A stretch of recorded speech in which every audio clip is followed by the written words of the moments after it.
The Millionaire Fastlane. Crack the code to wealth and live rich for a lifetime.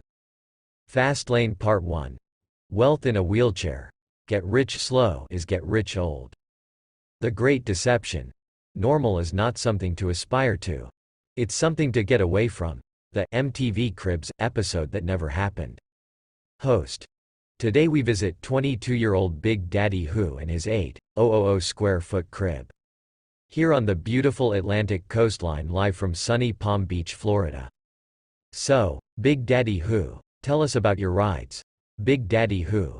Yo dog, we got the Ferrari F430 over there with the 22-inch rims, the sick Lamborghini Gallardo over there with the custom 10-speaker stereo, and for those nights when I just wanna chillax with the ladies, the Rolls Royce Arnaged is my due. Host. So, Big Daddy Who, how can you afford all these gorgeous rides? And this mansion on the beach? It must have cost more than $20 million. Big Daddy Who. Yo, let me tell you dog, Big Daddy Who got rich chilling on mutual funds and popping fat money in my 401k down at my Wingo wireless job.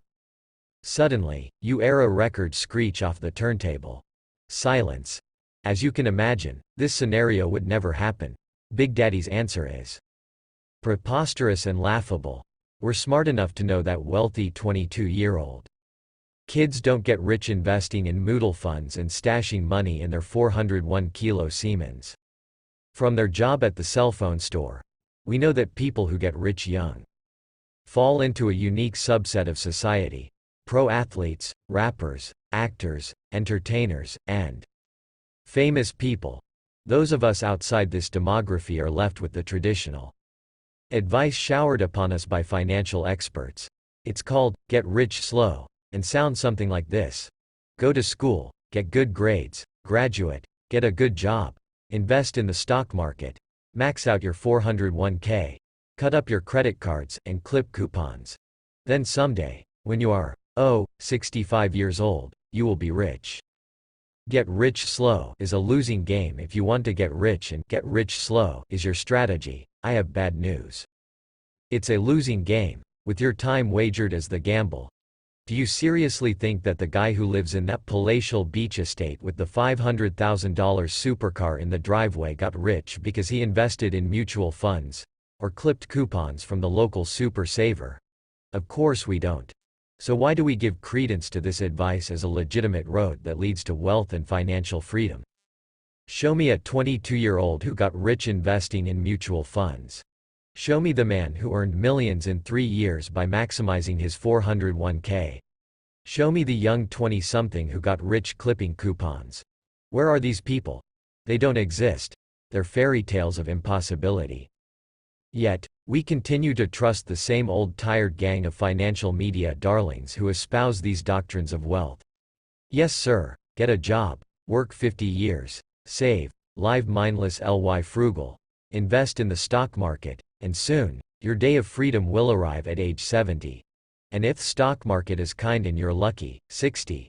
Gee, doesn't this wealth in a wheelchair financial plan sound exciting?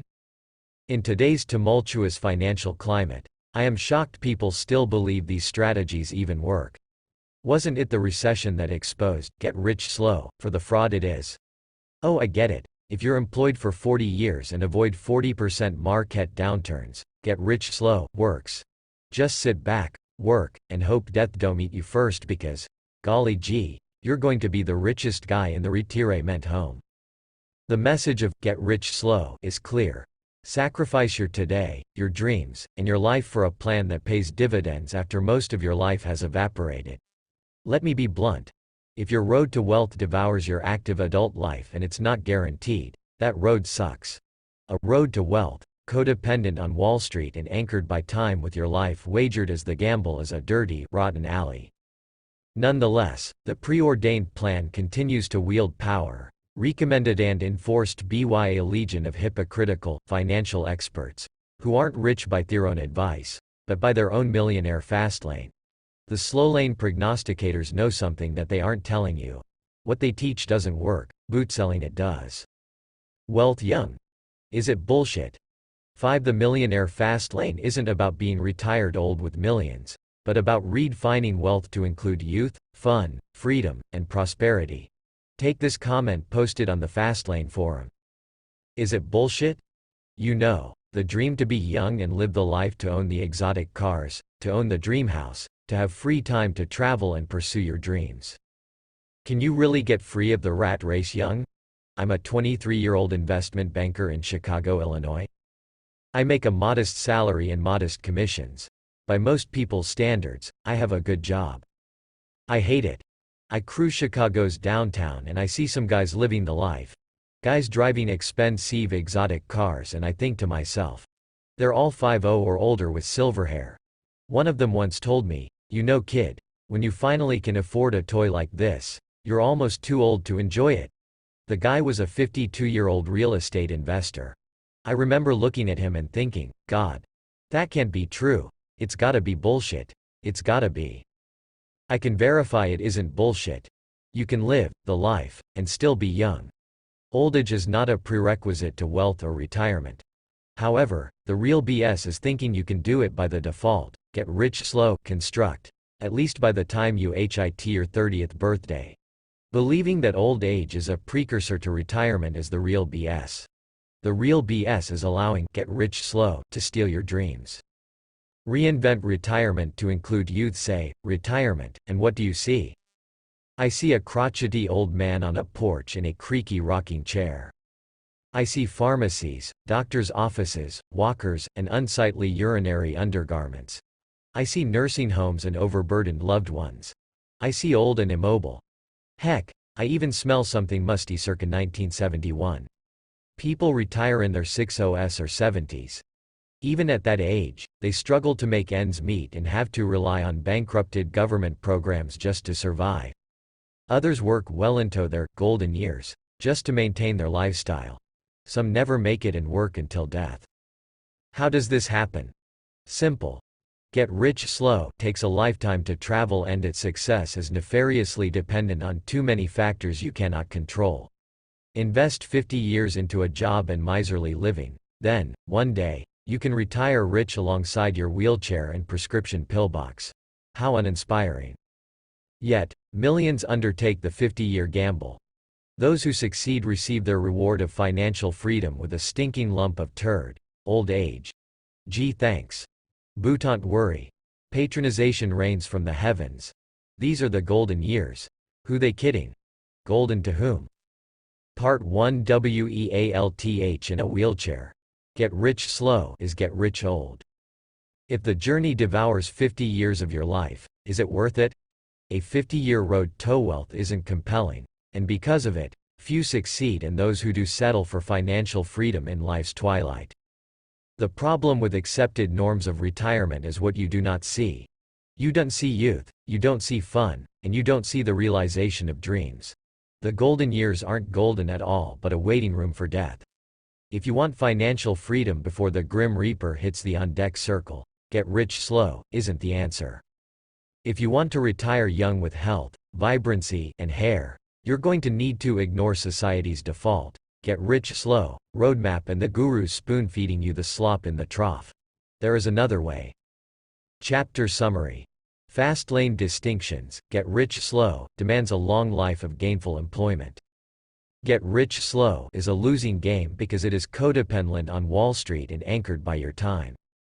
The real golden years of life are when you're young, sentient, and vibrant. Fastlane Part 2. How I screwed get rich slow. The object of life is not to be on the side of the masses, but to escape finding oneself in the ranks of the insane. Marcus Aurelius exposing the get rich slow dream killer. As a teenager, I never gave myself a chance of becoming wealthy young. Wealth plus youth was an equation that didn't compute simply because I didn't have the physical capabilities. Common roads to wealth for the young are competitive and require talent.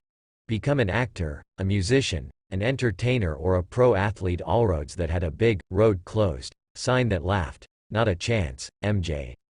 So, early in life, I conceded. I gave up on my dreams. Get rich slow made it abundantly clear. Go to school, get a job, settle for less, sacrifice, be miserly, and quit dreaming about financial freedom, mountainside homes, and exotic cars. But I still dreamed. It's what teenage boys do. For me, it was all about the car, specifically, the Lamborghini Countach. The 90 seconds that changed my life. I grew up in Chicago and was a porky kid with few friends. I wasn't interested in teenage girls or sports, but lying around in a beanbag stuffing my face with donuts while watching Tom and Jerry reruns. Parental supervision was absent. Mom divorced Dad years earlier, which left my older siblings and me to be raised by a single mother. Mom didn't have a college education or a career, unless a deep-frying job at Kentucky Fried Chicken qualified. That left me to my own indulgences, usually consumption of sweets and the latest episode of the A-Team. My exertions were epitomized by a long broken broomstick. I used it as the TV's remote control since the real one was broken and I was too lazy to move. When I did move, the local ice cream shop was often my target. A sugary delight was a motive I could count on. That day was like any other day. I sought ice cream. I plotted the flavor of my next indulgence and headed toward the ice cream parlor. When I arrived, there it was. I was face to face with my dream car. A Lamborghini Countach, famous from the 80s hit movie Cannonball Run. Parked stoically like an omnipotent king, I gazed upon it like a worshipper beholden to its god. Awestruck, any thoughts of his cream were banished from my brain. Posterized on my bedroom walls and drooled upon in my favorite car magazines, I was acutely familiar with the Lamborghini Countach. Cunning, evil, obscenely fast, spaceship doors, and ungodly expensive. Yet, here it was just a few feet away, like Elvis resurrected. Its raw tangible grandeur was like an artisan coming facetto face with an authentic Monet. The lines, the curves, the smell. I gawked for a few minutes, until a young man left the ice cream parlor and headed toward the car. Could this be the owner? No way. He couldn't have been more than 25 years old. Dressed in blue jeans and an oversized flannel shirt with what I spied to be an Iron Maiden concert shirt underneath, I reasoned this couldn't be the owner. I expected an old guy, wrinkled, receding gray hairline, and dressed 2 seasons late. Not so. What the heck? I thought. How could a young guy afford such a kick-ass automobile? For God's sake, that car costs more than the house I live in. It's got to be lottery winner, I speculated. Or maybe some rich kid who inherited the family fortune. No, it's a pro athlete. Yes, that's it, I concluded. Suddenly, a daring thought invaded my head. Hey, MJ. Why don't you ask the guy what he does for a living? Could I? I stood on the sidewalk, dumbfounded while I negotiated with myself. Emboldened and overcome with adrenaline, I found my legs moving toward the car as if my brain weren't agreeable. In the back of my mind, my brother taunted, "Danger, Will Robinson, danger." Sensing my approach, the owner hid his trepidation with a forced smile and opened his door. Whoa! The car's door flung up into the sky, vertically, as opposed to swinging out sideways like a normal car. It threw me off what little game I had on. I tried to maintain my composure, as if cars with futuristic doors were standard fare. What couldn't have been more than 20 words seemed like a novel. My opportunity was here and I snatched it. "Excuse me, sir," I nervously muttered, hoping he wouldn't ignore me. "May I ask what you do for a living?" Relieved that I wasn't a teenage derelict, the owner kindly responded, "I'm an inventor." Perplexed that his answer didn't match my preconception. My prepared follow-up questions were nullified, paralyzing my next move. I stood there frozen like the ice cream I had sought minutes earlier. Sensing the opportunity for escape, the young Lamborghini owner took the driver's seat, closed his door, and started the engine. The loud roar of the exhaust swept through the parking lot, alerting all life forms to the Lamborghini's formidable presence. Whether I liked it or not, the conversation was over. Knowing it might be years before such a sight would happen again, I took mental inventory of the automotive unicorn before me. I left awakened as a neural pathway suddenly smacked open in my brain. The liberation from fame and talent. What changed that day? I was exposed to the fast lane and a new truth. As fourth sweets I pursued that day, I never made it into the store. I turned around and went home with a new reality. I wasn't athletic, I couldn't sing, and I couldn't act, but I could get rich without fame or without physical talent. From that point forward, things changed. The Lamborghini encounter lasted 90 seconds, but transcended a lifetime of new beliefs, directions, and choices. I decided that I would someday own a Lamborghini and I would do it while I was young. I was unwilling to wait until my next encounter, my next chance experience, and my next poster. I wanted it for myself. Yes, I retired the broomstick and got off my fat ass. The search for the millionaire fastlane after the Lamborghini encounter. I made a conscious effort to study young millionaires who weren't famous or physically talented. But I wasn't interested in all millionaires, just those who lived a rich, extravagant lifestyle. This examination led me to study a limited, obscure group of people, a small subset of famous millionaires who met these criteria. 1. They were living a rich lifestyle or were capable of such. I wasn't interested in hearing from frugal millionaires who lived next door in the middle class. 2. They had to be relatively young, under 35, or they had to have acquired wealth fast. I wasn't interested in people who spent 40 years of their life jobbing and penny pinching their way to millions. I wanted to be rich young, not old. 3. They had to be self-made. I was broke. Silver spoon winners of the Lucky Sperm lottery weren't invited to my lab. 4. Their riches couldn't be from fame, physical talent, playing pro ball, acting, singing, or entertaining. I sought millionaires who would have started like me, an average guy without any special skill or talent, who, somehow, made it big. Through high school and college, I religiously studied this millionaire divergence. I read magazines, books, and newspapers and watched documentaries of successful businessmen. Anything that provided insight into this small subset of millionaires, I absorbed it. Unfortunately, this zest to uncover the secret to fast wealth led me to disappointments. I was a late-night infomercial marketer's dream come true, gullible, willing, and armed with a credit card. I bought into countless opportunities, from one tiny classified ad, to the Asian real estate mogul and his sexy bikini-clad yacht vixens. None of them delivered wealth, and despite the slick commercials and their claims, the large-breasted models never materialized.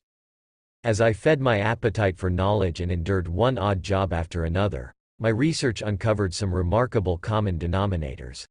I was confidential had uncovered all the components to the millionaire fastlane and fameless wealth. I was determined to become rich young, and the journey would begin after college graduation. Little did I know what lay ahead: the roadblocks, the detours, and the mistakes. Resistance into mediocrity. I graduated from Northern Illinois University with 2 business degrees. College a 5-year prenatal employee brainwashing with graduation as the overrated climax. I viewed college as indoctrination into corporate droneship. An unfulfilled marriage between me and a life of jobs, bosses, and being overworked and underpaid. My friends were hired for great jobs and bragged about it. I work for Motorola. I got a job at Northwestern Insurance. Hertz Rental Cars hired me as a training manager. While I was happy for them, my friends bought into the slow lane lie. Me? Thanks but no thanks. I sought to avoid the slow lane like a medieval plague. My idea was to find the fast lane, retire rich, and retire young. Roadblocks, detours, and depression. Despite the confidence, the next few years fell horribly short of my expectations. I lived with my mother as I bounced from one business venture to another. Success was absent. Every month was a different business. Vitamins, jewelry, some hot, turnkey, marketing program purchased from the back of a business magazine, or some goofy long-distance network marketing gig. Despite the hard work, my record of failures grew, as did my mounting debts. Years passed and folly fermented as I was forced to take a series of Neanderthal jobs that crippled my ego. A busboy at a Chinese restaurant. Yes, there are cockroaches in the back. A day laborer in the slums of Chicago. Pizza delivery boy. Flower delivery boy. Dispatcher. Limo driver. Early morning newspaper delivery for the Chicago Tribune. Subway sandwich restaurant salesman. WTF. Sears stock clerk, in the freaking drapery department, charity can collector, and house painter. The only thing worse than these shitty jobs and their pay. The hours. Most 11. Required a pre-dawn start. 3 a.m., 4 a.m. If any ungodly hour was involved, you could bet my job required it. 5 years of college and I graduated to live like a dairy farmer. Hell, money was so tight that I prostituted myself to an older woman to pay for my best friend's wedding gift. Yes, cougars preyed in the 1990s. Meanwhile, my friends progressed in their careers. They got their 4% yearly pay increases. They bought their Mustangs and Acuras and their 1,200 square foot townhouses. They appeared to be content and lived the expectant life preordained by society. They were normal and I wasn't. At 26 years old, I fell into depression. My businesses were not self-sufficient and neither was I. Seasonal depression gnawed at my fractured psyche. Chicago's rainy, dark, dreary weather made me crave the comfort of a warm bed and tasty pastries. Accomplishments were preceded by sunshine. So yes, I wasn't accomplishing much. Tired of the high school dropout jobs, I struggled to get out of bed, and doubt became the daily affirmation. Physically, emotionally, and financially exhausted from failure, I knew my results weren't indicative of my true self. I knew the fast lane way to wealth but just couldn't get it executed. What was I doing wrong? What was holding me back? After all these years of research and education, complete with a closet full of books, magazines, and quick start videos, I was still no closer to wealth. I sat stalled on the sidewalk with the fast lane nowhere in sight. My deep depression sunk me into escapes, but instead of drugs, sex, or alcohol, I lost myself in books and kept studying fameless millionaires. If I couldn't be successful, I'd escape into the lives of those who were by absorbing books of the rich, autobiographies of the successful, and other rags to riches tales. But it got worse. The people in my life gave up on me. My longtime girlfriend proclaimed, "You have no resolve." She had a safe and secure job with a rental car agency, but we'd argue because she worked long hours for chump change, a whopping $28,000 a year. Of course, she rightly retorted with the facts. "You don't have a job, you make $27,000 less than me, and none of your business work." She was a smart cat. Our relationship ended as she found courtship with a corporate radio ad executive. And then there was my mother.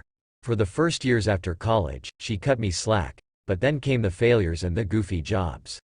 I begged patience and pleaded that wealth creation for a fast-lane entrepreneur operates under an exponential scale. Those who hold jobs operate under a linear scale. Unfortunately, it didn't matter how great my charts and diagrams were. Mom lost faith and I didn't blame her. Landing a man on Mars showed more promise.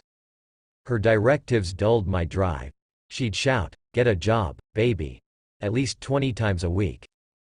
Even today I shudder. That phrase, shouted in that voice, could exterminate cockroaches in a post-apocalyptic world. There were days I'd want to pound my head into a vice and crush my ears into deafness. "Get a job, baby." 12. Bore into my soul. It was a motherly decree that put the trial to an end with the jury's unanimous verdict. Failure, with a vote of no confidence. Mom suggested, "The grocery store is hiring a deli manager. Why don't you go down there and check it out?"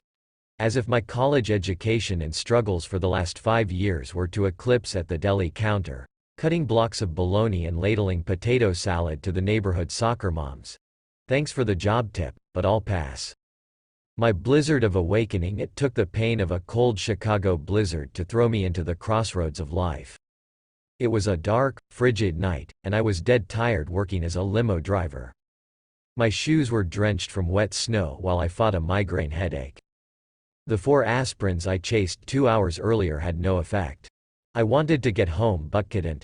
I was stuck in a blizzard and my usual routes were snowed in. I pulled to the shoulder of a faintly lit road and felt the cold chill of melted snow crawl up my legs from my toes. I put the limo in park and faced myself in dead silence with nothing but the fall of snowflakes to remind me how much I hated winter. I gazed at the cigarette-burned ceiling of the limousine and thought, what the hell am I doing? Is this what my life has become? Sitting on an empty road in a blizzard in the dark of the night out in the middle of nowhere, I'd had it. Sometimes clarity washes over you like a peaceful breeze and other times it hits you over the head like a falling Steinway piano. For me, it was the latter. A sharp declaration overpowered my brain. You cannot live another day like this. If I was going to survive, I needed to change. The decision to change the harsh winter shot me into swift action. I decided to change. I decided to take control over something I thought was uncontrollable. My environment. I decided to relocate to where I didn't know, and at that moment, I didn't care. In an instant, I felt powerful. The velocity of that choice infused my miserable existence with hope and a small drip of happiness. My failures evaporated and I felt reborn. Suddenly a dead-end road converged with a dream. It just wasn't about the decision to move. It was about taking control and knowing that I had a choice. With this new power, I considered options that never had dawned on me. I asked a simple question. If I could live anywhere in the country without restraint, where would I live? I thought about the things important to me, and circled 5 cities in a map. The next month I moved, or I should say, escaped. The merge from Slowlane to Fastlane. I arrived in Phoenix with $900, no job, no friends, and no family, just 330 days of sun and a burning desire to hit the fast lane. My possessions included an old mattress, a 10-year-old rusty Buick Skylark with no third gear, a few side businesses that made little cash, and several hundred books. Ground zero for my new life was a small studio apartment in central Phoenix that rented for $475 per month. I transformed my studio apartment into an office. No bedroom set, no furniture, just a mattress that invaded the kitchen. I slept with Pop-Tart crumbs, a side effect of laying a mattress next to the kitchen counter. I lived poor and without security, but I felt rich. I was in control of my life. One of the many businesses I created was a website. While driving that limo in Chicago, sometimes I'd sit idle for hours and had plenty of downtime to read books. I didn't waste that time. While I waited for clients at the airport or while they got obliterated at the local watering hole, I sat in the limo and read. And read. I studied everything from finance to internet programming to more autobiographies of the rich. The limo job did something special. It put me at the forefront of an unsolved need that needed a solution. One of my limo clients asked if I knew of any good limo companies in New York. I dropped the passenger off at the airport, but hell left me with a seed of invention. If I lived in Chicago and needed a limo in New York, where would I go to find it? I didn't have a New York Yellow Pages handy, and surely no one else outside of New York did either. Faced with this question, I concluded that other travelers would have the same challenge. So I built a website that would solve this problem. Naturally, the internet has no geographical limits, so this venture traveled to Phoenix well. But, like my prior businesses, it didn't make a lot of money. However, now it was different. I was naked in a strange town with no money, job, or safety net. I had to focus. I aggressively marketed my website. I sent out emails, cold called, mailed letters. I learned search engine optimization, SEO. Because I couldn't afford books, I visited the Phoenix Library daily and studied internet programming languages. I improved my website and learned about graphics and copywriting. Anything that could help me, I consumed. Then one day I had a breakthrough. I received a call from a company in Kansas that raved about my website service and wanted me to design its website. While my focus wasn't web design, I obliged for a price of $400. They thought the price was a steal, and within 24 hours, I had built the company its website. I was ecstatic. In 24 hours, I had most of my rent payment. Then, coincidentally, not 24 hours later, I received another call from a company in New York asking for the same thing, a new website. I designed it for $600 and it took me 2 days to complete. I had another rent payment. Now, I know this isn't a lot of money, but from poverty to $1,000 in 3 days felt like winning the $50 million Powerball.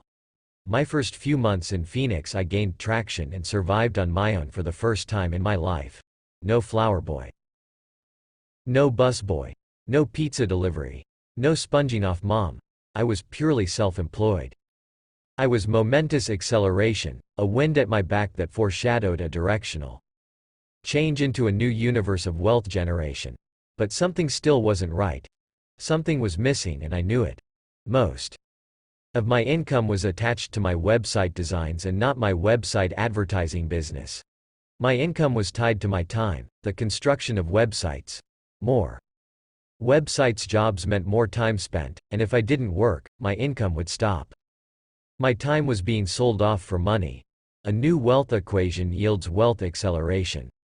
In the winter, a friend visited from Chicago. I showed him my web directory and he was amazed at all the traffic my service received. I'd get limo price inquiries from around the world, every minute of the day. How much for a limo from Boston to Worcester? How much from JFK to Manhattan? We'd scan my email inbox and it had 450 emails. 10 minutes passed, click refresh, and then there would be another 30 emails. Emails were pouring in several per minute. He suggested, "Dude, turn those emails into money somehow." He was right, but how? And how can it solve a legitimate need? He left me with this challenge and I was intent to solve it. Days later, I created a risky, unproven solution and I gave it a shot. What did I do? Instead of selling ad space, I decided to sell leads. There was a problem though. This revenue model was new and groundbreaking. Additionally, I had to convince my customers that this method of business was beneficial to them, and I had no data to predict whether it could succeed. Remember, this was the late 90s, when lead generation in web space was unfounded, at least until I went out and did it. Nonetheless, I took the risk and implemented it. In the short term, I expected the change to kill my income and it did. I predicted its success would take months, if it worked at all.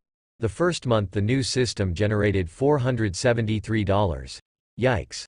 I built more websites to fill my income gap. The second month's revenues were $694. Third month, $970.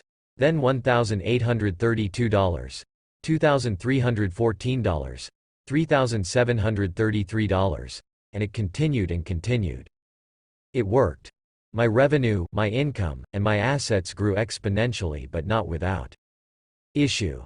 As traffic grew, so did the complaints, the feedback, and the challenges. Improvements came directly from customer suggestions. Within days, sometimes hours, I'd implement customer ideas. I was known to answer my clients' emails within minutes, if not an hour. I learned to be receptive to the consumer, and business exploded. The workdays became long and challenging. 40 hours was a vacation.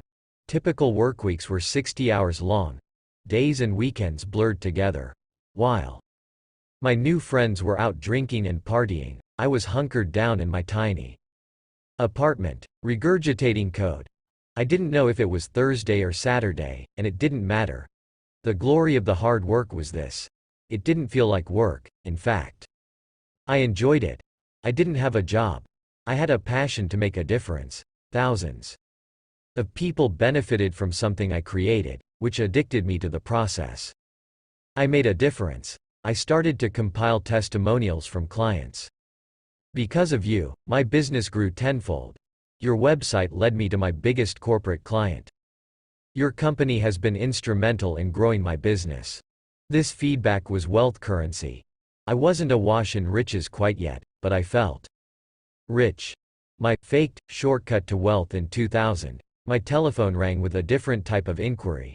Technology startups called. They wanted to know if I would sell my business. In that year, the dot-com frenzy was in full force. Not a day went by without a tall tale about some dot-com millionaire who struck it rich by selling a tech property. Remember the fameless millionaires? This subset of the rich grew at a staggering rate, and the wave swelled my way. So, did I want to sell my company? Hell yes. I had 3 offers to sell. Offer 1. $250,000. Offer 2. $550,000. Offer 3. $1,200,000. I accepted offer 3 and became a millionaire. Instantly. Well, almost. It didn't last. At the time, I thought $1.2 million was a lot of money. It wasn't. Taxes. Worthless stock options. I made mistakes and invested poorly. I bought a Corvette, hoping it would make me look rich. I thought I was rich, but I really wasn't. By the time it was over, I had less than $300,000 left. The tech bubble arrived with unforgiving consequences, at least for buyers of my company. Against my recommendations, they made poor decisions, decisions that were good for short-term revenue but horrific for long-term growth. They flushed money down the toilet as if there were an endless supply. Do we really need custom-branded water bottles and logo t-shirts? Are these revenue-generating actions? Decisions were made slowly and by committee. Customers were ignored. Incredulously, most of the company's executive management had Harvard MBAs. Proof that the business logic doesn't come with expensive initials after your name. Despite having $12 million in venture capital to buoy the storm, my website slowly started to die. A few months later, near the cliff of bankruptcy, it was voted that my website would be dissolved, even though it was still profitable. Tech buyers dried up and stocks were in the tank. Everyone was on life support, including them. Unwilling to watch my creation fade into oblivion, I offered to repurchase my website at a fire sale price, a mere $250,000, financed by its own profit. The offer was accepted and I regained control of the same company I had just sold a year earlier. Essentially, I'd operate the business, take the profit and pay down the carry-back loan. What was left over I reinvested into the business. With my company back in my control, a new motivation surfaced, to not only survive the dot-com crash, but to thrive. The birth of the money tree. The next 18 months I was revitalized to take my service to the next level. In hindsight, I wanted to prove to myself that I wasn't just some lucky chap who got caught up in the dot-com boom. I continued to improve my website. I integrated new technologies and listened to customers. My new passion was automation and process. As I streamlined my processes and systems, a slow and steady transformation took place. I worked less and less. Suddenly, I worked an hour a day instead of 10. Yet, the money rolled in. I'd go to Vegas on a gambling spree. The money rolled in. I'd be sick for 4 days. The money rolled in. I'd day trade for a month. The money rolled in. I'd take a month off. The money rolled in. Then I realized what I achieved. This was the fast lane. I built myself a real, living, fruit-bearing money tree. It was a flourishing money tree that made money 24 hours a day, 7 days a week, and it didn't require my life for the trade.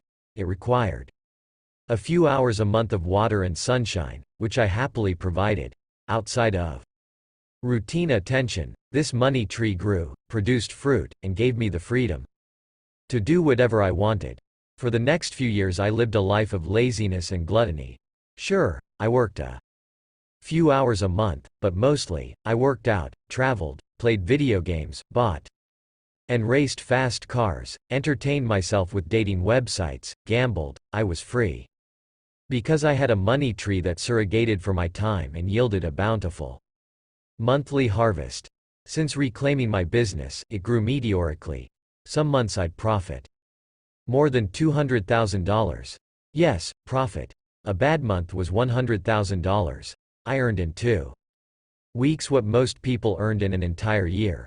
Wealth poured in and I was flying low on the radar. No fame. If you earned $200,000 every month, how would your life change? What would you drive? Where would you live? What vacations would you take?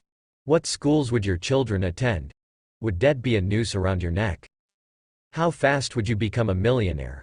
4 months or 40 years? Would grabbing a $6 coffee at Starbucks be an issue?